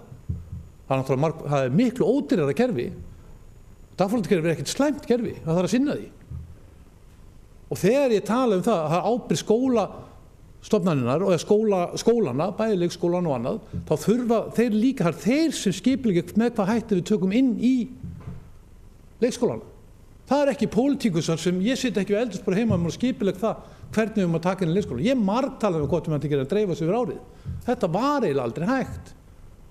Þetta gat maður barið í borðið og um einhverju valdníðslu í því, en það er ekki þannig. Við ræðum hlutina saman. Við tölum málin. Ég get haft mína skoðun á því. og kannski ekki alltaf rétt. En ábyrgð skóladeildar mikil í þessu. Þeir skipuleggja þættina líka með ákveðnum hætti. Og þurfa stundum líka að hafa vit fyrir okkur pólitíkusum, sem líka gott. Nú, þegar við erum að ákveðum það, og svo bæjarfulltrúi Gunnar kom inn og Matthías líka, af hverju lögum myndi ekki þegar árið á síðast kjörtum, af hverju gerði ég bara ekki hlutur en þá. Fyrsta árið fór ég bara í að læra, skiptum skoðanir. Svo er ég setjað minni málinn og svo gerðum við fullt af hlutum. Ég held ég sé ekki að fara með rangt mál. Að árið 2014 held ég að dagforeldrarnir á Akureyri voru sögulegu hámarki. Þeir voru yfir 42 eða 3 dagforeldrar á Akureyri þá. 2012 árgangur var mjög stór og það þurfti að taka hann inn fullt af börnum inn þá líka. Ég var ekkert hrifinn af því og það er engin hugmyndafræði á bak við á hvaða mánatíma við tökum börnin inn, hvaða áhrif það hefur á dagforeldrakerfi. Það skiptir máli hvort þau eru 18 mánaða eða 20 mánaða. Því dagforeldrar þurfa að vinna í 12 mánuði. Ég sammála því að lengja fæðingarorlof helst vil ég lengja því 18 mánuði. Nú, ég hef alltaf verið þeirra skoðunar að, og þegar ég hef fagnað því að 5 ára börn sem tekin inn í skóla, ég hef verið skoðunar að skólaskylda á Íslandi ætti að vera 4 til 18 ára. Það hefur verið mín skoðun. Og var það áður ég fór í skólanefnd og hef reynda eina fáu skoðunum sem ég geta haldið fast í. Nú, þetta má gera með samtvinningu leikskóla og framhaldsskóla og með þessi skólastig vinni meira saman. Mér finnst mjög asnalegt að krakkar þegar eru orðnir 18 ára, sjálfráða, þá eru þau í miðju viðkvæmu skólastigi. Allt í einu er bara sjálfráða, foreldrar hætt skiptir að. Þá er bara 1 eða 2 ári í útskrift. Við höfum nú að klára stúdendi fyrir 18 ára. Eða hefja hann eftir það. Nú, bæjarfulltrúi Sóley Björk, það er viðmið hversu mörg börn mega vera á fermetri í leikskóla og útisvæðum og annað. Og það hefur hækkað. Það eru, eftir því sem ég heyrt og fekk upplýsingar það var 6,5 fermetri held í leikskóla sem hvert barn á rétt á. Og það mátti ekki fara niður fyrir ykkur mörg.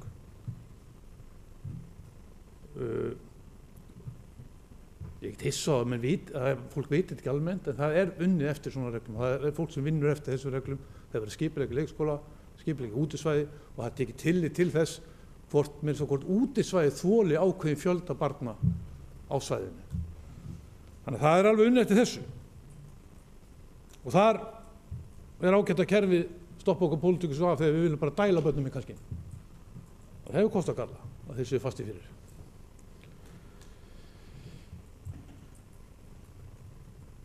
Ég ætla ekki að blanda mér í kynjaumræðuna, mér finnst hún sorgleg og þetta er ekkert með kynjaða ákvarðanir að gera hvernig við komum fram við skóla eða börnin okkar. Alls ekki. Nú, ég veit ekki annað og er ekki að ásaka meiri hlutan endalega sérstaklega fyrir því, eða fyrir það að menn sé með uppkvæmta buxurnar niður þessu í einu eða neinu og þeir geta gert hlutina betur heldur en þeir. Ég veit bara við þurfum að gera það betur og við getum alveg talað saman, getum gert hlutina betur. Og þá er alveg saman hvort það er meira eða minni hluti. Við höfum bara að koma þessu og við höfum að leysa þetta. Og ég vil leysa þetta með barnafólki í oddinn. Þegar vorum að tala fjölmiðla umræðin og annað. Ég setti líka alveg spurningamerki þegar menn voru með upprómanir og þá þeir bæjarfulltrúar sem koma þar og tjáðu sig í umræðinni. Auðvitað eigum að vanda okkur.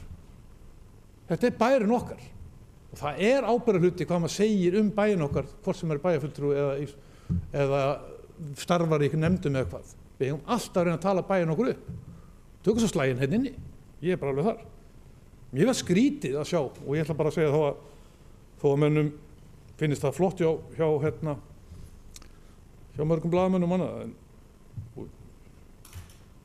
að þessi ætlast til þess og við upprópanir við það að börn fædd 2016 komast ekki inn í leikskóla 2017.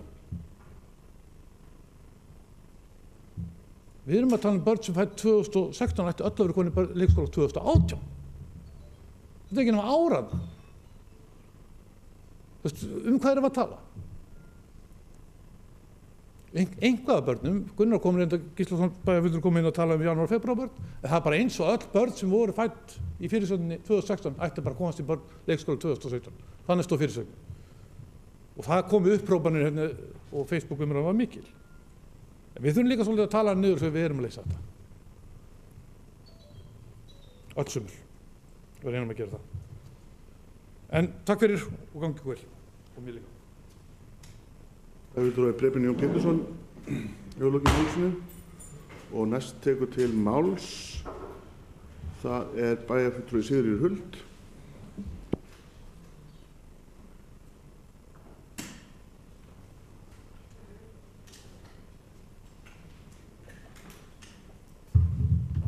Forseti, ágætu bæjarfulltrúar.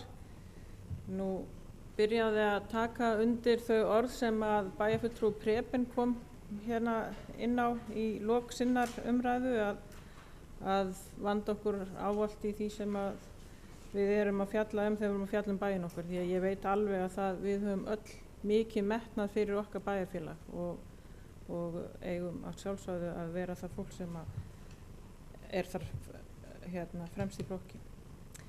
En það er svona þetta nú aðalega að koma hérna upp til þess að ræða þessi umræði sem er dagforeldra og þeirra atvinnuöryggi. Auðvitað hafa þær ákvarðanir áhrif á dagforeldrana þegar að sveitarfélagið ákveður að taka inn yngri börnin á leikskólana og að sjálfsögðu þurfum við þá að móta okkur einhverja stefnu í því þannig að það sé ekki svona hipsum haps, en það er rosalega erfitt að eiga við eitthvað sem heita barneignir. Þær bara eru ekkert planaðar alveg bara svona eftir einhverjum Excel-skjölum og þó það séu planaðar þá jafnvel gengur það ekki upp einu sinni. Þannig að það er rosalega erfitt að horfa fram í tíman. Það getur verið mikið að gera hjá dagforeldrum og erfiðar að komast inn í leikskóla á ákveðnum tímum og svo dettur þetta niður. Og það eru sveiflur sem að við höfum bara séð ekkert bara hjá okkur heldur í mörgum sveitarfélögum. Og það með hvort við viljum dagforeldrakerfi eða ekki, að það er líka hvað vilja foreldrar. Það er ekkert allir foreldrar sem vilja að barnið þeirra fari til dagforeldra meðan að aðrir vilja það mjög gjarnan.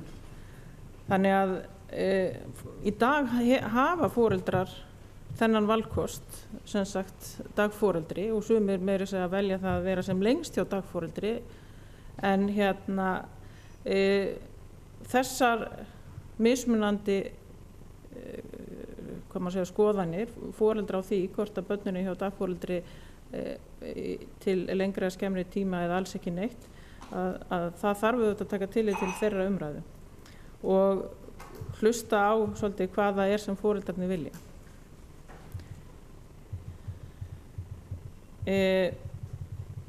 Að sjálfsögðu þurfum við barnafjölskyldur inn í bæinn. Það var ein spurningin sem kom hérna frá bæjarfulltrúa Gunnari áðan og það hvað við teldum að hvort við hefðum einhverjar áhyggjur af þessu við í meirihlutanum, og það er nú alveg komið hér fram að sjálfsögðu höfum við áhyggjur af þessu, af þeirri stöðu sem að sumar barnafjölskyldur eru í dag og eru í óviss það hvenær barnið kemst inn á leikskóla eða til dagforeldris, og þessi umræða er ekki góð auglýsing fyrir bæinn, en það að við hér í þessum sal erum að ræða þetta núna og erum að bregðast við ástandi sem það gerðist bara tiltölulega mjög hratt, að það að við erum að bregðast við, það er líka góð auglýsing. Og ég ætla að vona það að þessir blaðamenn sem eru búnir að vera að fjalla þessi mál, fjalli líka einmitt það að við erum að bregðast við og við erum að bregðast við í sameiningu og með starfsfólki í skólunum að vinna að því að finna lausnir. Og ég bara veit það að fólk bara líka við að fara inn í kjallara eða plásnir í kjallara til þess að koma einhverjum að. Það mikill vilji innan, ekki bara okkar kerfis hérna og okkar sem að sitjum hér inn í þessum sal, heldur líka hjá starfsfólki bæjarins að bregðast við.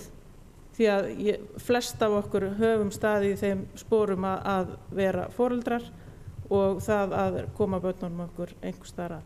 En ég vil líka taka undir það sem að sömuleyti það sem að bæjarfulltrúi Gunnar sagði áðan fæðingarorlofið, því að það eitthvað sem að skiptir miklu máli. Við ráðum því miður ekki yfir því hvernig fæðingarorlofið hjá okkur á Íslandi og ég til framtíðar hef ég bara miklar áhyggjur af því, sérstaklega það sem að fæðingum þeim bara snar fækkar og fæðingarorlofið hefur gríðarleg áhrif og fæðingarorlof hefur þá lengd þess hefur áhrif á það hversu mikil þörf á dagforeldrum sérstaklega. En ég hins vegar ekki sammála bæjarfulltrúa Gunnar með það að það hefði frekar átt að lengja það heldur en að hækka tekjumörkin, því að það það sem stoppar sérstaklega feður í því að fara í fæðingarorlof. Það er tekjuskerðingin sem þeir verða við þegar þeir taka fæðingarorlof. En bara að lokum að ég vona að við náum öll í sameiningu að vinna á þessum málum og gera það á sem sneggstan hátt og þá vinnum við öll saman, við hér, starfsfólk á fræðslusviði og þá sérstaklega starfsfólk og kennarar í leik- og grunnskólum. Takk fyrir. Bæjarfulltrúi Sigríður Huld hefur lokið máli sínu. Næst tekur til máls bæjarfulltrúi Elías Gunnar.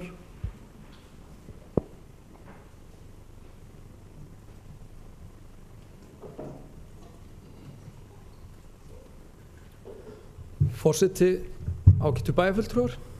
Það mér mikil heiður að standa hér í dag í fyrsta skipti á ferlinum að komast í bæjarstjórn. Þetta ákveðin áfangi og mjög skemmtilegt að vera hérna með ykkur. En ég vil þakka bæjarfulltrúa Gunnari fyrir að koma þessari umræðu á dagskrá því að málefni barnafólks alls staðar á landinu og ekki síst hérna í bæjarfélaginu okkar sem að við lítum á sem fyrirmynda bæjarfélag og hér viljum við vera og hér gott að búa. En þessi umræða ekki jákvæð en ég tek undir með bæjarfulltrúa Sigríði Huld að við þurfum líka að svara þessu núna. Ekki bara bíða eftir að fjölmiðlar komi til okkar og taki við upplýsingunum, heldur við þurfum að svara að við séum að vinna saman og við séum að finna lausnir. Varðandi dagforeldrakerfið þá vil ég líka taka undir það gott kerfi að mörguleyti og hef ég reynslu af því. Bara í augnablikjun ég með barn og dagforeldri sem alveg dásamlegt og þar einmitt eins og bæjarfulltrúi Preben kom inn á hérna áðan, þar eru 2 dagmæður saman með 10 börn og það veitir ákveðið öryggi. Og ég skil ekki alveg af hverju það svoleiðis að það megi ekki vera 3 eða 4 saman með daggæslu eða sem dagmæður eða dagforeldrar, því að það skiptir máli bara upp á öryggi og öryggistilfinningu foreldra sem senda börnin sín til dagforeldra.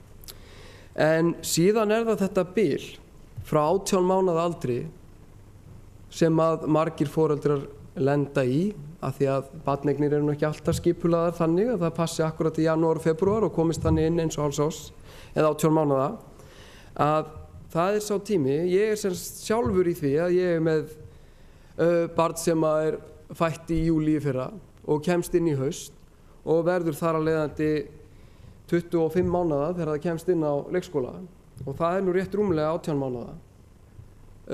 Og í skólastefnu Akureyrarbæjar frá sem reynda að koma til ára sinna frá 2005 stendur á blaðsíðu 17 réttur til náms. Til þess að skapa skólum þá umgjörð og innri skilyrði en með leyfi forseta held ég að segja fyrirgefðu. Mun Akureyrarbær eða skólanefnd þá fræðsluráð meðal annars sjá til þess að leikskólanám sé í boði fyrir börn frá 18 mánaða að 6 ára aldri. Þá mun bærinn sjá til þess að leikskólanám sé í boði fyrir börn frá 18 mánaða. Þetta í stefnu bæjarins. Á blaðsíðu 17 í skólastefnu Akureyrarbær. Þetta hefur gríðarlega áhrif fyrir foreldra ungra barna á Akureyri. Það líka ákveðið jafnræðismál að foreldrum sem að eiga börn á þessu aldurspili, sem að koma ekki börnum sínum inn á leikskóla, sé gert að greiða mun hærra fyrir það að vera með börn sín í vistun. Þar sem að tíminn hjá dagforeldri mun dýrari heldur en tíminn í leikskóla. Þar sem að þetta stefna, skýr stefna bæjarins, að sjá til þess, það ekkert mælst til þess eða neitt svoleiðis, hér stendur sjá til þess að leikskólanám sé í boði frá 18 ára aldri, að það séu þá einhvers konar bætur sem foreldrum eru greiddar á þessu tímabili frá 18 mánaða aldri og þar til að barn kemst inn á leikskóla. Eða þannig að eða daggæslugjöldin á þessu tímabili sé ekki hærri heldur en sem nemur leikskólagjöldum. En þetta bara ákveðið jafnréttismál, snýst ekkert kyn eða neitt svoleiðis, heldur bara foreldra sem eiga þessi börn og hvenær þau eru fædd. En flest annað hefur komið fram svona í þessar umræðu, en ég vil enn og aftur þakka fyrir umræðina og öllum þeim sem hafa komið upp og tekið til máls, og mér finnst ánægjulegt að heyra að við séum að vinna saman að lausnum, því að þetta ekki vandamál, þetta eru verkefni sem við leysum. Takk. Bæjarfulltrúi Elías Gunnar hefur lokið máli sínu. Næst tekur til máls bæjarfulltrúi Ingibjörg Ólöf Ísaksen. Forseti, ágætu bæjarfulltrúar. Það nú þannig þegar maður kemur með þeim síðust upp hérna, þá var maður ekki að segja neitt mjög margt nýtt, en mér langar samt aðeins að koma hérna og leggja mitt til mála aðeins að lengja umræðina mikið frekar. En það búið að koma svolítið inn á það að umræðan sé neikvæð í fjölmiðlum, og ég held að við ættum svolítið bara lítið í eigin barm líka með það mál hvernig við setjum hlutina frá okkur. En ég lít á þetta verkefni, ég kýs að líta á þetta verkefni sem jákvætt, ekki neikvætt. Og ég held að sé svolítið þannig að það sé undir okkur komið hvernig við sjáum þetta, hvort við sjáum hluti sem tækifæri eða ógnanir. En ástæðan fyrir því meðal annars að við stöndum hér frammi í dag svo að það eru komin 40 ný börn inn í samfélag okkar. Við erum búin að tala það hér að við þurfum að halda fáinn barnafólk, og svo vissulega raunin. Það eru fjölskyldufólk að koma hérna inn, og það má ekki gleyma því að þó svo við séum að horfa núna á leikskólakerfið okkar og dagmæður og hvernig það fungerar eða virkar í samfélaginu okkar, þá má ekki gleyma því að börn eru samkvæmt lögum, börn frá þau fæðast þangað til að vera 18 ára gömul. Og þá getum við horft á þá þjónustu sem við erum með í boði hér í sveitarfélaginu fyrir einmitt barnafjölskyldur. Við erum með dagmæðrakerfið sem mér finnst bara mjög mikilvægt að við hlúum að á meðan við höfum það í boði. Það ekki þannig í öllum nágranna sveitarfélagunum okkar að það sé hreinlega í boði að senda barn til dagmóður, heldur þurfa foreldrar að bíða þangað til barnið kemst á leikskóla. Við erum með leikskólakerfi hérna sem bara mjög sterkt og öflugt. Við erum með grunnskóla í hverju hverfi hérna í bænum. Við erum með framhaldsskóla, við erum ekki með einn heldur, við erum með 2 framhaldsskóla, og svo búum við svo vel að því að við erum háskóla líka hérna á Akureyri. Stóran og sífellt háskóla sem að sækja sér veðrið með hverju árinu sem líður. Svo ég tala ekki allt íþróttastarfi og tómstundirnar sem í boði hérna. Íþróttamannvirkin. Við erum með skíðasvæði hérna, við erum með skautahöll. Við erum aukþess líka með frítt í strætó. Svo erum við líka með að reka öldrunarheimili hérna á Akureyri, þannig að fólk getur búið hérna frá vöggu til grafar, ef svo má orðið komast. En við brugðumst við, það talað það að meirihlutin hafi setið á sér og ekki gert neitt. Við brugðumst við þegar sáum fyrir okkur að það yrði fjölgun hérna í bænum. Það eru 27 fleiri börn í leikskólakerfi bæjarins núna heldur en í fyrra. Og við erum að bregðast við núna. En það sem svo mikilvægt líka í svona málum sem þessum, það að vanda til verka. Að ekki hlaupa strax upp og fara og gera eitthvað sem mun síðan kannski ekki ná að virka sem skildi. Heldur þarf að skoða málin í grunninn, það þarf að ræða við fagaðila, það þarf að ræða við leikskólastjóra, það þarf að ræða við skólastjóra og sjá dæmið ganga upp til enda. Og það einmitt það sem við erum að gera í þessu tilviki. En ég þakka fyrir góðar umræður. Takk. Bæjarfulltrúi Ingibjörg Ólöf hefur lokið máli sínu. Næst tekur til máls bæjarfulltrúi Sóli Björk.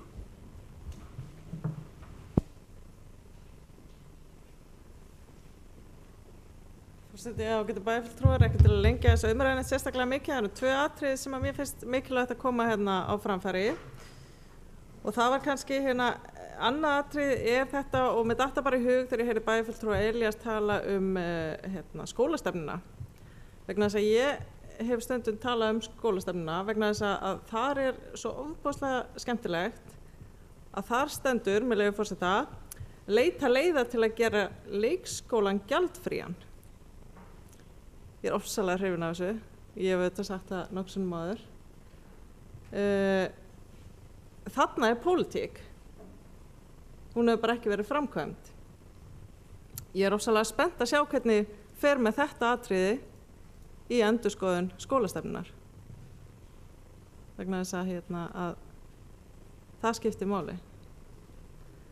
Annað sem langar að tala líka, það þessi fjölmiðla umfjöllun og hvernig það virðist vera litið á mörgum sem slæmt þegar að fjölmiðlar fjalla gagnrýnið störf okkar stjórnvaldsins.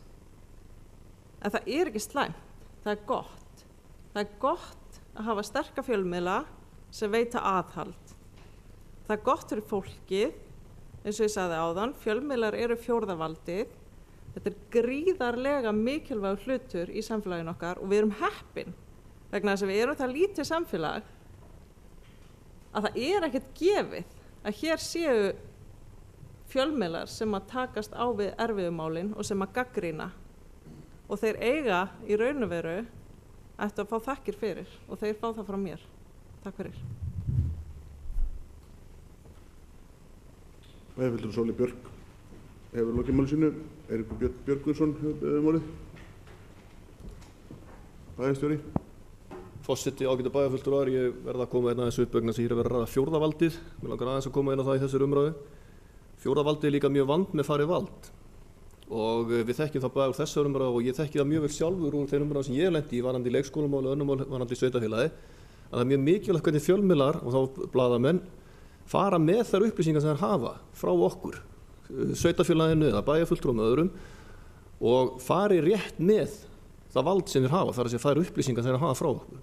En ekki að búa sér til vettvang til þess að búa til framhaldsfréttir eða að svala eigin þörfum fyrir það að skapa sér tekjur sem blaðamenn. Heldur að fara með valdið sem vald og fara vel með það. Þetta vildi ég bara koma fram. Takk fyrir. Eiríkur Björn Björgvinsson, bæjarstjóri, hefur lokið máli sínu. Næst tekur til máls Dagbjört Pálsdóttir, bæjarfulltrúi. Forseti, ágætu bæjarfulltrúar. Mér langar bara í byrjun að þakka fyrir umræðuna sem hefur verið hérna og mér hlakkar bara mjög mikið til að halda áfram að reyna að vinna að lausna með það bara með öllum inni, ekki endilega bara meirihlutanum, bara við öll getum unni lausna með að þessu og að sjálfsög erum við öll að vilja gerð til að búa vel á barnafjölskyldum og ég held að það bara við okkur öll hérna inni. Við getum staðið í marga klukkutíma og ræða bara dagvísunarmál. Við munum sjálfsögum meta það eftir þeirri þörf sem verður þegar við förum yfir framkvæmdina, förum gegnum hversu margir flytja í burtu, munum þykja pláss á leikskólanum, framkvæmdin í kringum þetta allt og bara hversu vel við náum að þjappa betur inn á leikskólum og svo mætti lengi að telja. Það bara margt í framkvæmdinni sem má eftir að skoða og eins og ég segi, það á bara eftir að koma í ljós en sú vinna náttúrulega bara rétt að byrja og að hefjast. Nokkur atriði sem ég langaði að koma inn á og þó svo ég sé að tvítaka mig kannski þá ég að koma því kannski bara skýrar og mér langaði að benda á að dagforeldrar, að því að kom fram hér fyrr í umræðinni, að þeir eru náttúrulega að starfa eftir lögum og reglugerðum frá félagsmálaráðuneytinu, ekki frá okkur. Og þeir eru, eins og ég sagði, sjálfsagt starfandi. Og það er mjög erfitt, eins og staðan er núna, og það bara er erfitt að fá fleiri dagforeldra til starfa. Það er vandinn sem við stöndum uppi fyrir líka. Og það er bara mjög lítil aðsókn í þetta. Dagforeldrar hafa hingað til ekki vilja innræta börn sem eru fædd í febrúarmánuði 2016. Ástæðan eins og ég nefndi hér áður, að þau treysta því ekki að börnin verði innrætið næsta haust. Og þetta er bara skiljanleg, við skiljum það. Það eru 27 börn sem eru fædd í febrúarmánuði og þar að vera 10 skráð í daggæslu hjá dagforeldrum, en 17 börn eru ekki skráð í daggæslu. Eins og ég nefndi áður, að þá hafna dagforeldrar gjarnan þessum elstu börnum þar sem þeir treysta þau ekki að vera tekin inn. Þannig að spurningin eru þá þessir foreldrar að treysta á það að barni bara fá inn í leikskóla án þess að sækja hjá dagforeldri. Það er líka. Allan er ljóst að það verður hægt að innrita núna, vonandi, að öllu líkindum að því að við erum komin í gegnum janúar 2016, 8 febrúarbörn á Pálmholt, eins og hefur komið fram. Einnig má gera ráð fyrir að við vitum, að við getum náð einhverjum fleiri börnum inn á Iðavöll. Við megum alveg búast við að einhverjir foreldrar flytji úr bænum komandi haust. Það er upplýsingar liggja náttúrulega ekki fyrir núna og verða í fyrsta lagi í júnímánuð. Ef við horfum til síðasta árs, þá áttum við alls ekki vona að koma öllum marsbörnunum þar inn. En það tókst á síðustu metrunum. Með því að það voru innrituð aðeins fleiri börn en leyfi hafði fengist til. Þegar gerð var langtímaáætlunin fyrir fjölda barna fyrir komandi haust var gert ráð fyrir að hægt að innrita börn sem eru fædd í janúar og febrúar 2016 og möguleiki var talinn að geta teygt sig inn í marsbörnin. Þannig gerði langtíma spáin ráð fyrir að hægt var að halda í horfinu frá því sem áður hafi verið. Það sem skekkir myndina núna og við erum búin að vera að ræða hér að það bárust 40 umsóknir foreldra sem eru að flytja með börn sín til bæjarins. Af þessum hópi eru 15 börn að koma erlendis frá, það eru íslenski foreldrar sem eru að flytja aftur heim og hinir 25 eru að flytja innanlands. Og aldur barnanna, þetta eru 13 börn sem eru fædd 2012, þannig að þið sjáu, 13 fædd 2012 sem eru þá í forganginn. 13 börn 2013, 7 börn 2014 og 9 börn 2015. Inn í þessari tölu eru þó ekki talin börnin sem fædd eru 2016. Hausti 2018 fer árgangur 2012 úr leikskólakerfinu og sá árgangur til nú 282 börn. Hins vegar er árgangur 2016 sem kemur inn í skólana 231 barn. Það þýðir vonandi að við gerum ráð fyrir að geta innrita talsverðan hóp af börnum af árgangi 2017, en hversu mörg getum við ekki spáð fyrir núna. Það er bara ómögulegt. Í lokin langar mig að benda á að nú að loknu sumarfríi í leikskólum verður nú í fyrsta skinn boðið upp á vistun elstu leikskólabarnanna í grunnskóla bæjarins og kallað skólaleikur. Þetta er einmitt eina aðgerðin sem farið verið í til að freista þess að flýta innritun leikskólana í leikskólana og ekki síður að auka tenginguna milli skólastiga og styðja þannig við aðlögun barnanna í grunnskólan. Ég fagna þessu og ég fagna því að við ætlum að koma þessu 5 ára tilraunastarfsemi. Þá má við auðvitað deila það hvort að einn skóli eða einn tilraunaskóli sé nóg eða ekki, en þetta er byrjunin. Takk fyrir og takk kærlega fyrir umræðunar. Bæjarfulltrúi Dagbjört Þórsdóttir hefur lokið máli sínu. Bæjarfulltrúi Gunnar Gíslason hefur beðið orðið.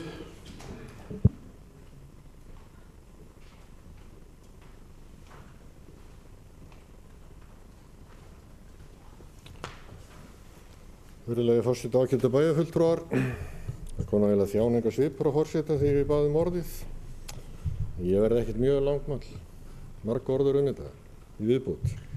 Sko, það er ennþá verið að tala hér eins og það sé janúar og febrúar börni sem eru 18 mánaða börni sem að geti komið inn í leikskóla. Ég ætla bara að ítreka sem ég sagði áðan, þetta er janúar, febrúar og mars, nema að verið tekin einhverstaðar ákvörðun það, að það sé bókað að þetta sé janúar og febrúar. Þannig að ef við erum að tala um 18 mánaða börnin, þá er það akkurat þetta sem við erum að tala þessi 3 mánuðir að minnsta kosti á hverju ári. Það er talað hérna að fjölgi í leikskólanum.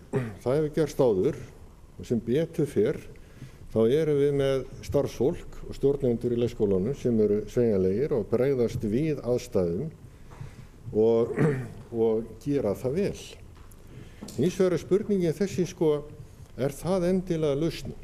Eða getur lausnin verið svo að skapa aðeins meira svigrúm í leikskólanum og fara þá aðeins lengra í þessu tilraunaverkefni sem hér er lagt til að meirihluta bæjarstjórnar, að í stað þess að vera með 20 börn í þessum hópi að horfa til þess að þetta geti orðið alltaf 40 börn. Það er bara mín tillaga að við gerum það þannig til þess að vera ekki að skapa þá þær aðstæður í leikskólanum sem að þrengja fullmikið að. Það er hins vegar rétt sem kom hérna fram hjá bæjarfulltrúa Prebin að það eru ákveðin viðmið sem við erum að vinna eftir. Þetta er 6,5 fermetrar á barn í heildar fermetrafjölda leikskólans og 3 fermetrar á leikrými og það er búið að taka allt rými þá út sem ekki telst sem að leikrými barnanna. En það er yfirleitt verið með þetta frekar rúmt og hefur verið gert hérna á Akureyri vegna sem við viljum ekki vera að þrengja mikið að. Við höfum hins vegar nóg rými í grunnskólanum og þetta er algjörlega tímabært orðið að stíga þessi skref og gera það þá vel og vandlega. Og ég sé ekkert að því að við samþykkjum þetta með þessu móti að því að eins og bæjarfulltrúi Dagbjört lýsti hér áðan, það er ákveðin óvissa í spilunum, en þar höfum við þar með vaði líka fyrir neðan okkur, nokkuð klárlega, ef við undirbúum málið með þessum hætti. Við þurfum að brúa þetta bil og þetta kallar bara, eins og við erum að tala hérna og þú bæjarfulltrúi Dagbjört bendir á hérna áðan, að það eru allt aðrar aðstæður uppi á næsta ári og þó þess að geta fullyrðið eitthvað, þá horfum við samt fram á það að það verði miklu rýmra þá en nú, en við verðum samt sem áður áfram að gera ráð fyrir því að það verði aðflutningu fólks. Við viljum fá fólk í bæinn og þá verðum við líka að skapa þær aðstæður. Þess vegna segi ég að fjölmiðlaumræðan hafi verið neikvæð. Vegna þess að það má kannski orða þannig að við mistum klefan. Við tölum bara íþróttamál. Umræðan var ekki lengur á valdi Akureyrar bæjar, heldur fórum bara út í bæ. Og það er aldrei gott ef við erum ekki að standa okkur þannig í þjónustunni að við getum sagt að þetta sé góðum málum. Þó að fjórðavaldi sé alltaf gott og aðhald sé alltaf gott, það á alltaf að vera til staðar, bara málefnalegu nótum, þá er þetta sem ég vil meina að sé óþarfi. Þetta var óþarfi. Við gátum komið veg fyrir þetta með skipulegri vinnubröðum. Lykilatriðis er að búa til þennan sveigjanleika þannig að við eigum þessa teygju ef til þess kemur og við eigum alltaf að fagna börnunum og taka vel á móti þeim. Takk. Bæjarfulltrúi Gunnar Gíslason hefur lokið máli sínu. Bæjarfulltrúi Guðmundur Baldvin hefur beðið orðið.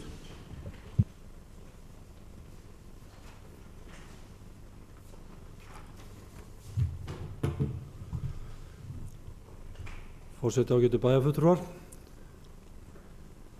Það er nú ofta svoleiðis að þjálfari missi klefan og þá þarf að bregðast við.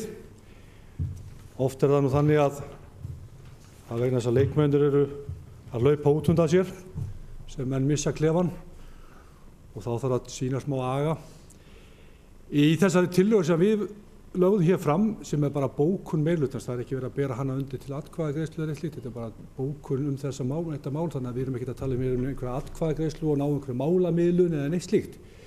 Það hefur komið fram í máli formanns skólaráðs fræðsluráðsitið í dag, maður er alltaf að ruglast á þessu. Það hefur komið fram í máli formanns fræðsluráðs Dagbjartar Pálsdóttur að þessi bókun er lögð fram með því á að reyna að vinna á þessu máli sem að snýra því að koma börnum febrúar og mars inn í leikskólan. Gunnar talaði febrúar, ég vona að við náum að koma mars líka. Gunnar talaði það að við varum bara að hugsa febrúar, en formaður fræðsluráðs talaði að við varum að reyna að horfa til þess að það yrðu marsbörnin svipað eins og við náðum í fyrra. Og kannski verður það ekki þessi 20 barna tala, kannski verður það starra. Við erum að fara í þessa vinnu, það verður metið þörfin, hvaða möguleika við eigum, við erum með fagfólk sem að vinnur þetta fyrir okkur og við bara komumst að reynum að finna lausnina í sameiningu núna. Þetta vandamál er að skapast í haust og við þurfum að bregðast við því. Þannig að hvort að það verða 20 börn eða 30 börn eða 23 börn eða 33 börn, það veit ég ekki, en við erum að stefna því að finna lausnina og reyna þá að miða við það að koma inn 20, í rauninni marsbörnun minn. Ég veit samt sem ekki hvort að kannski að maður vætti bara til þess að rauninni að vera ekki að rugla mig í rýminni, eins og var það sagt þarna í gamla daga, þegar Gunnar var að vitna í einhver orðatiltæki á hann sem menn voru að rugla þessu öllu saman. Þá mætti kannski velta fyrir sig hvort að ætti að taka út þessi 20 börn og segja bara til að vinna á sem sagt, maður ekki hvernig þetta nákvæmlega orða, það gæti verið möguleiki, ég bara kastaði fram í umræðan og ég kannski, þá leyfi bara formanni fræðsluráðs að koma inn þá með þá hugmynd, en ég held að þetta sé, við erum öll á sömu bókinni, við erum öll á samu stað, við ætlum að reyna að finna þetta lausn og við getum skapað þessa teygju, við erum að gera það með þessari tillögu okkar og ég veit að það slaknar verulega teygjun á næsta ári ef að börnum í rauninni miðað við fæðingartíðni, en vonandi kannski strekkist aðeins á honum ef við höldum áfram að fjölga hér í samfélaginu með aðfluttu fólki sem er vel og akkúrat eins og margir bæjarfulltrúar hafa komið hér inn á sem er ánægjuefni og gleður okkur miðaldra karlmenn. Takk fyrir. Bæjarfulltrúar Guðmundur Baldvin hefur lokið máli sínu. Bæjarfulltrúar Sigurjón Jóhannesson hefur beðið orðið.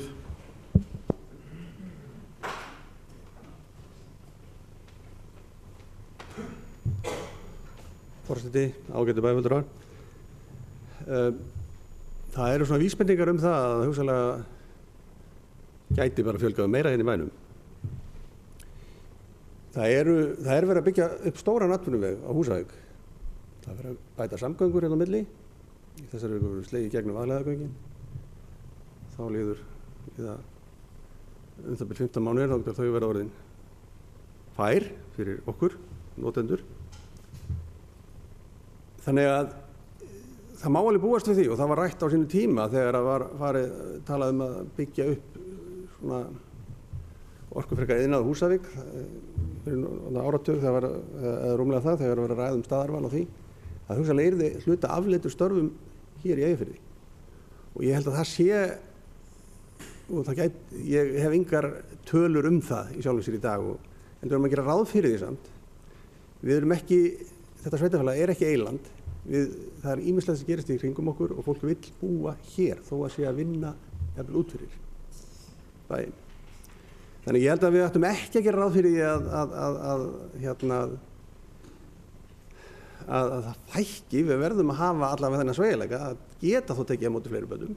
Ef það gerist að það fækki, þá verður þetta bara bregðast við því, en ekki gera ráð fyrir því, fyrirfram, að það fækki á næsta ári.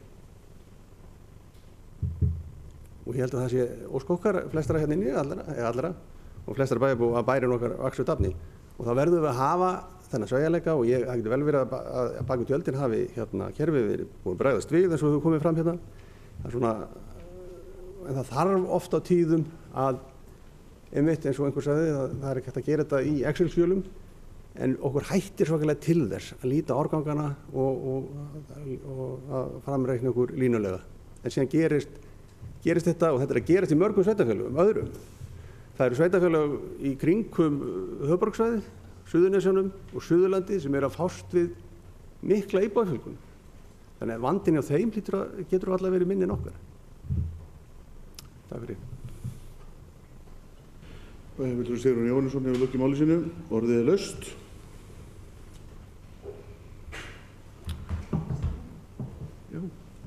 Bæjarfulltrúi Dagbjört Pálsdóttir hefur beðið orðið.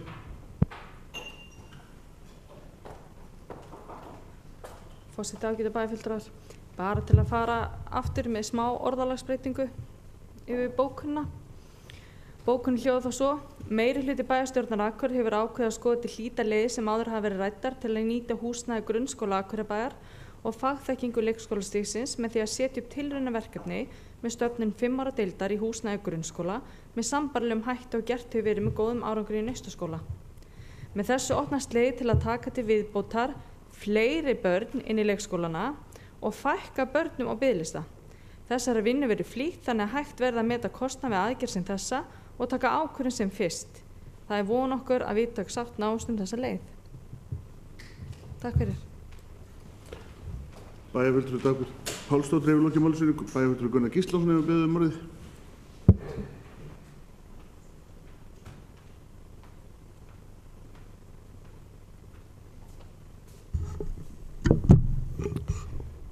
Forseti, ágætu bæjarfulltrúar, mér finnst þetta alveg skemmtileg orðræða hérna. Verð endilega taka hana hérna upp. Við tölum annars vegar það að við störfum ágætlega saman og viljum eiga samstarf og finna leiðir saman. Svo hins vegar þá ætlum við að bóka og þið bara hafið ekkert það að segja, við bara ætlum að bóka. Eða hitt að það sé lögð hérna fram tillaga til bókunar sem er þá borin undir atkvæði. Ef að það er meiningin, þá óska ég eftir því að það veri hort aðeins til þessa orðalag sem þarna er að fækka börnum á biðlista. Ég tel að við erum að eyða börnum á biðlista. Það er engin börn að vera á biðlista vegna þess að biðlisti er listi þar sem að barn bíður eftir leikskólaplássi sem það á rétt á. Við erum ekki að tala biðlista sem liggur í því að barni sé núna 6 mánaða og eigi svo koma inn einhvern síðar. Biðlisti er listi yfir þau börn sem bíða eftir einhvers konar úrlausn og eiga rétt á hana. Ég vona að þið skiljið hvað ég er að fara. Ég hefði nú lagt til að þetta væri bara bókun sem væri borin undir atkvæði hér eins og við gerum nú oftast ef við erum að vinna saman. Takk fyrir.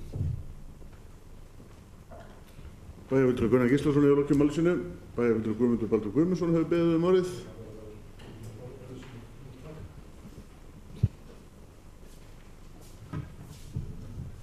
Forseti, ágætu bæjarfulltrúar, við erum aðeins að verða svolítið endurtaka okkur. Ég myndi vilja að sjálfsögðu að við klárum þetta mál með einhverjum hætti hérna í bæjarstjórn. Við erum að fara í þessa vinnu. Ég meina ég hefði orðað þetta með að vinna á biðlista til að klára þetta.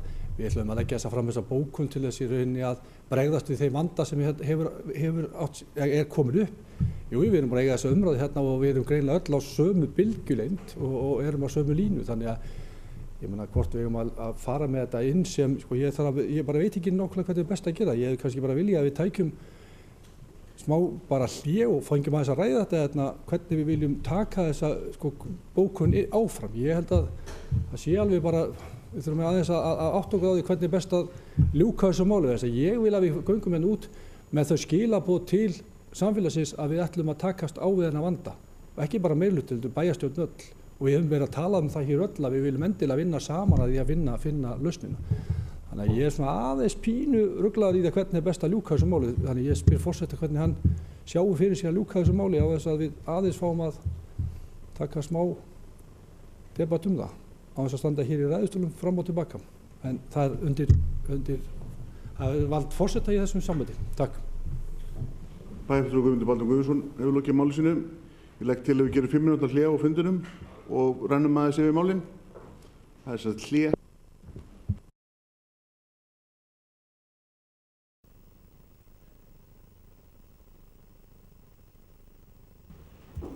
Þá höldum við áfram með dagskrárlið númer 5. Það er Dagbjört Pálsdóttir bæjarfulltrúi sem tekur aftur til máls.